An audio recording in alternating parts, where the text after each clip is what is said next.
السلام عليكم، ازيكم عاملين ايه؟ يا رب كلكم تبقوا بخير. النهارده هنعمل الكشري المصري واقول لكم على شويه حاجات كده هتفرق معاكم في الطعم خالص.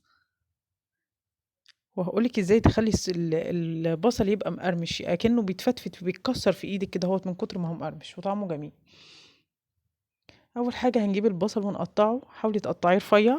يعني حاولي ترفعيه قوي، على قد ما تقدري. البصل حسب بقى الكمية اللي انت عايزاها. بيبقى حلو البصل الأحمر، بيبقى مسكر قوي في البصل بتاع الكشري. وبرده الأبيض بيبقى كويس، بس الأحمر بيدي كده تسكيرة جميلة جدا. هجيبه كده واحطه في مصفى واحط عليه معلقة سكر كبيرة ومعلقة دقيق كبيرة، وهقعد أقلبهم عشان البصل يتغلف بالدقيق والسكر. وطبعا هحطها في مصفى عشان الدقيق الزيادة ينزل تحت.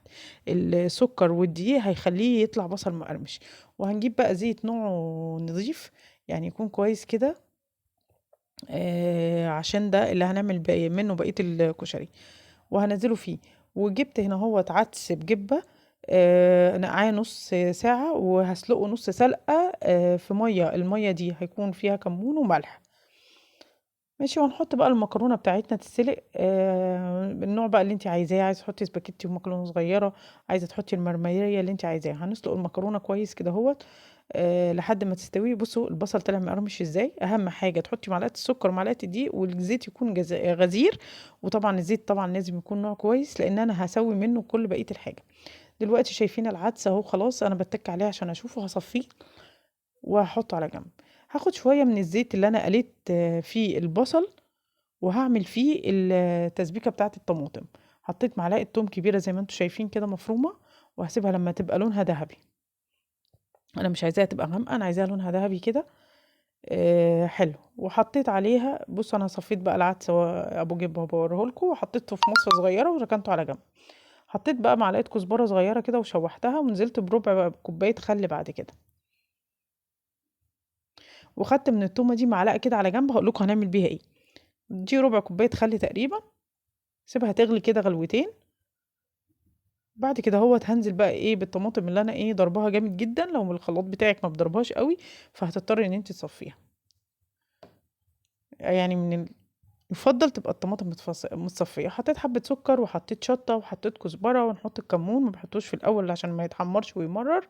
الكمون بحطه في الاخر. ولو الطماطم مش حمرا فهنحط معلقه صلصه كبيره زي ما انتم شايفين كده. وهنسيبها بقى خلاص تتسبك مع نفسيها. وحطيت هنا بقى نص معلقه توم ني، بتدي ريحه جميله جدا وبتبقى حلوه قوي قوي قوي في سلطه الكشري.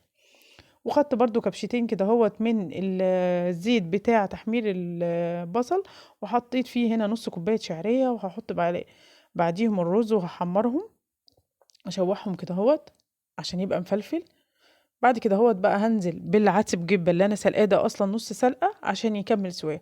حطيت معلقة كمون صغيرة واحط الملح بتاعه واسيبه يستوي. هنا الصلصة كانت استوت خلاص. بصوا بقى كل حاجة كانت مفلفلة. وجينا بقى معلقة التوم اللي انا خدتها كده على جنب، حطيتها وحطيت معاها معلقة توم تانية نية. وحطيت كزبرة وكمون. وخدت معلقة صلصة من الصلصة اللي انا عاملاها عشان اعمل هنا احلى دقة تاكليها.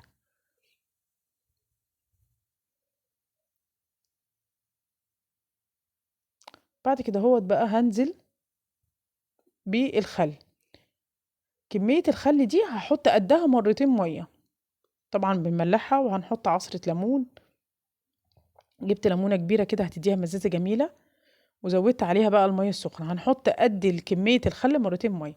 وادي البصل كنت بوريهولكوا مقرمش ازاي. بص التركة دي بقى، طبعا المكرونة مش هنقدمها معجنة كده، لا هنحط عليها حبة زيت من زيت برضو الآلية بتاع البصل، واقلبها كده وملحتها وحطيت فلفل اسود. وهنا بقى هنعمل احلى طبق كشري ممكن تاكليه. جربوا الطريقة دي وان شاء الله تعجبكم. اشوفكم على خير.